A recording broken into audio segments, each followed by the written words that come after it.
a gente conversar um pouquinho sobre o machismo, as questões que são importantes para o nosso tempo de hoje. Essa primeira pergunta eu quero começar definindo o machismo. Machismo, a definição dele, é que a ideologia segundo a qual o homem domina socialmente a mulher. Isso aí a gente pode ver claramente na sociedade. Eu vou dar algumas dicas ou alguns toques de como isso se manifesta, muitas vezes de maneira sutil. Por exemplo, quando o homem interrompe uma mulher quando ela está falando. Isso é um fato importante. O homem não deixa a mulher terminar de falar. Isso é sinal de machismo. Outra coisa, rouba a ideia dela. Por exemplo, não, deixa que eu falo, porque eu sou homem e tenho mais credibilidade. A mulher tem uma ideia brilhante, seja na empresa, seja onde for, e o homem vai lá e diz, não, deixa que eu falo, porque, afinal de contas, né, eu sou homem.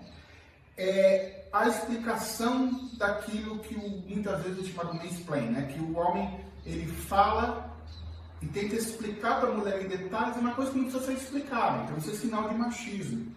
E tem talvez, o mais grave aí, aquele que quando ele leva a mulher a ter dúvida da realidade. Por exemplo, você está ficando louca. Não é bem assim.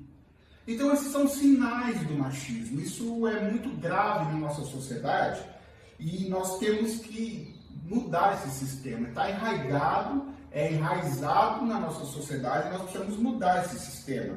O homem, ele tem essa questão do abuso por uma questão, nós homens, e eu me coloco também, da suficiência. Por exemplo, todo homem, eu já passei por isso e passo, você já viu que o homem tem dificuldade de perguntar, por exemplo, quando ele está perdido no trânsito? Hoje em dia tem o Waze, é mais fácil. Mas o homem tem dificuldade, é o orgulho, dizer assim, não preciso perguntar para ninguém, ou seja, eu sou o suficiente. Isso é um pecado e uma falta que nós homens, ou um comportamento que a gente tem e que é muito prejudicial também. Então, agora, algumas coisas podem agravar essa questão, como a questão da droga e do álcool. A droga e o álcool potencializa a posição machista.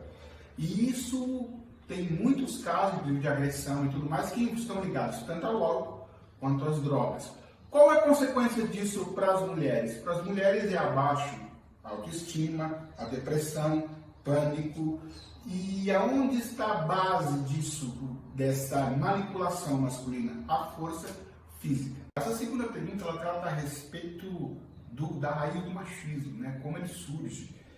Na verdade, existe um autor americano chamado Larry Crabb, ele trata do silêncio de Adão. O machismo, ele nasce da covardia, ou seja, da omissão. Por exemplo, se você pegar o caso de Adão e Eva, Adão foi omisso.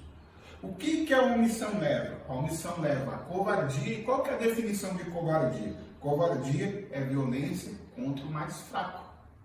Então, o que acontece com os homens? Os homens se tornam omissos, manipuladores, usurpadores. E como isso se manifesta?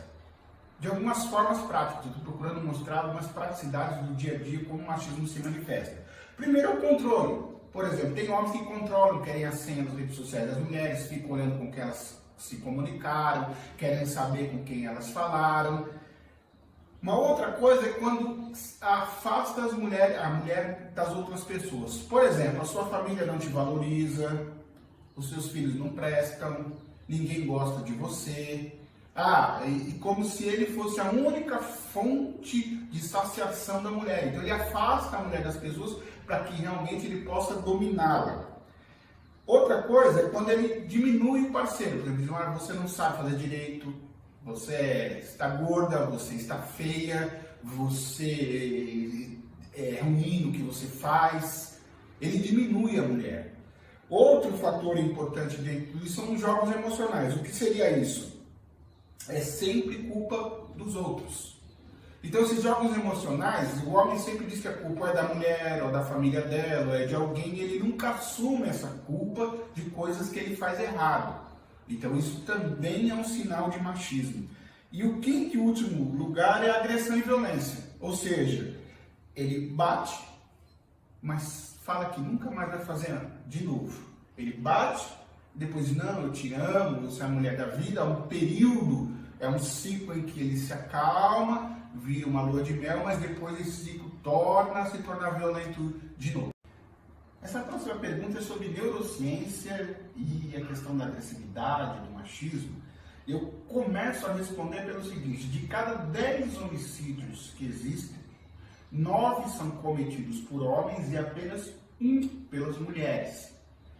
A influência genética ela representa 50% mais ou menos do nosso comportamento antissocial, ou seja, a questão da violência, criminalidade. Os outros 50% vem de 15% do nosso comportamento compartilhado com outras pessoas e outros 35% do não compartilhado. São experiências exclusivas de que nós vivemos.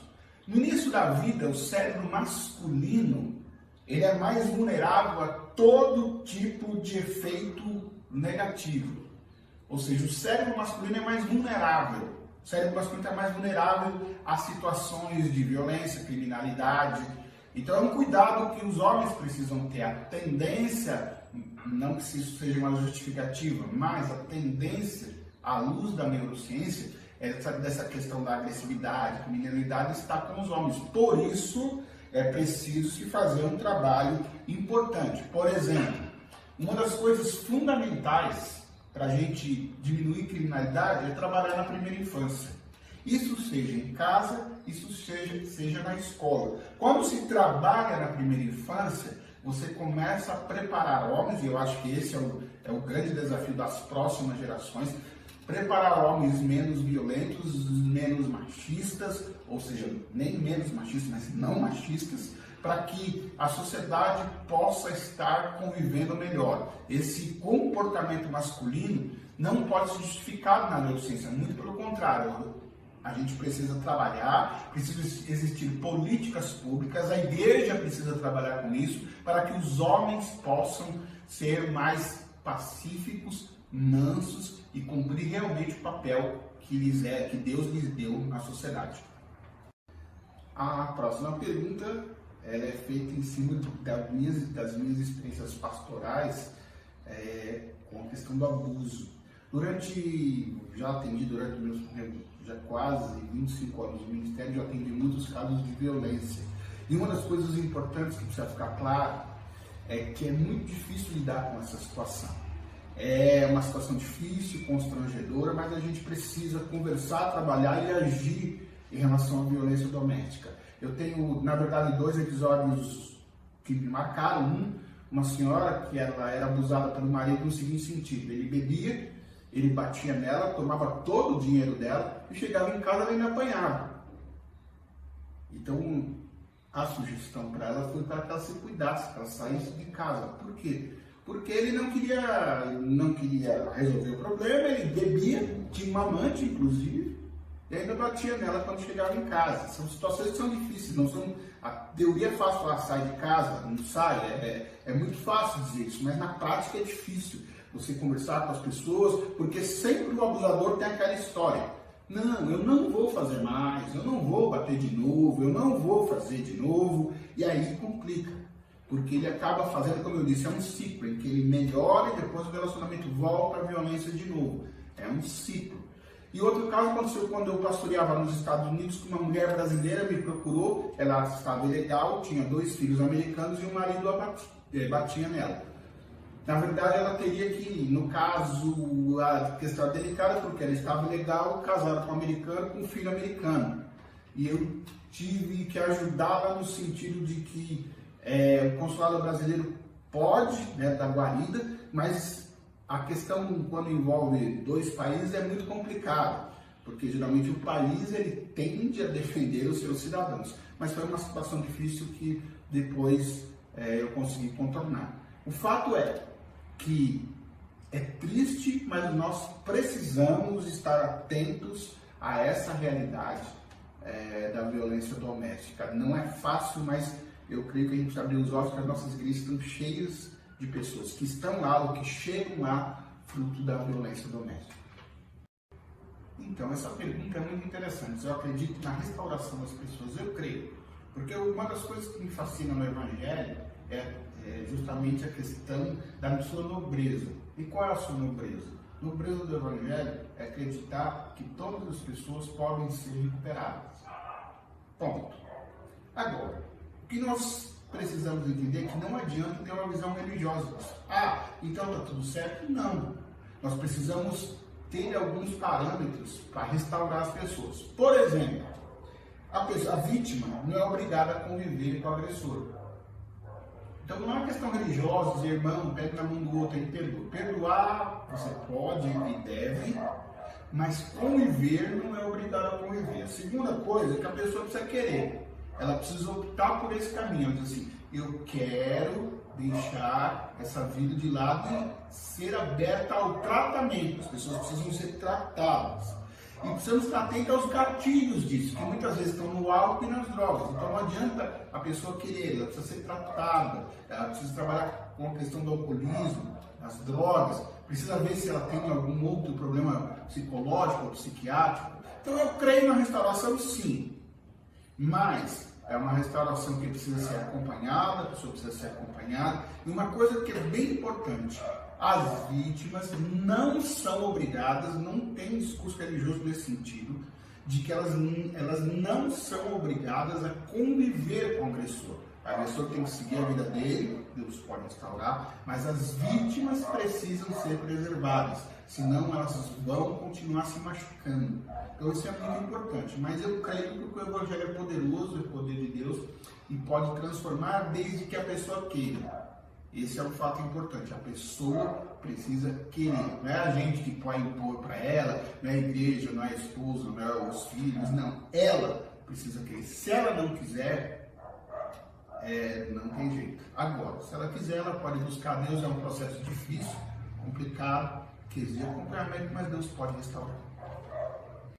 Eu acredito que a sociedade e a própria igreja podem contribuir muito para que a gente não tenha uma sociedade machista. A começar das próprias estruturas, de fato que precisam olhar para a mulher como quem capacita é o Espírito Santo de Deus.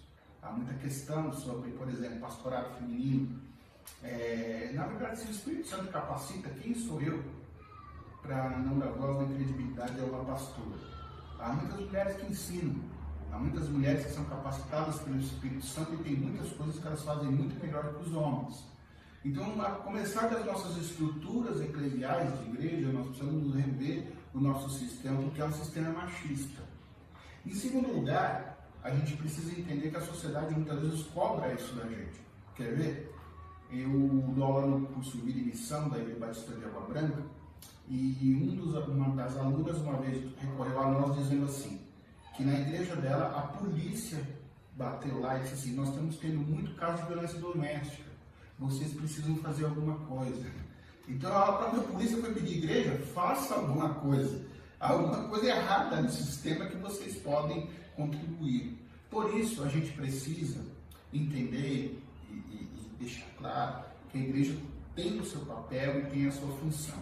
Tanto a psicologia quanto o próprio sistema político que a gente vive pode contribuir muito. Por exemplo, uma das coisas que a gente pode contribuir para que o machismo não prevaleça, possa não existir mais, é através de uma educação, políticas públicas, um ambiente seguro.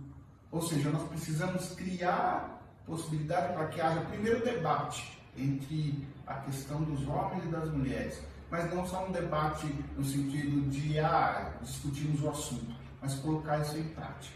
Meu desejo e minha oração é que a igreja, que a sociedade possam dar as mãos e nós tenhamos uma sociedade não machista, mas igualitária, porque Deus olha todos nós como igual. Todos nós temos potencial, homens e mulheres, e todos nós devemos servir a Deus, manifestar o reino de Deus, aonde quer que a gente esteja. O machismo tem sido empecilho, o machismo tem machucado pessoas. Que nós sejamos, eu digo, a começar em mim, pedir perdão pelas minhas atitudes e procurar me tornar um homem melhor, um homem que possa contribuir para uma sociedade mais igualitária e que possa abençoar homens e mulheres para a glória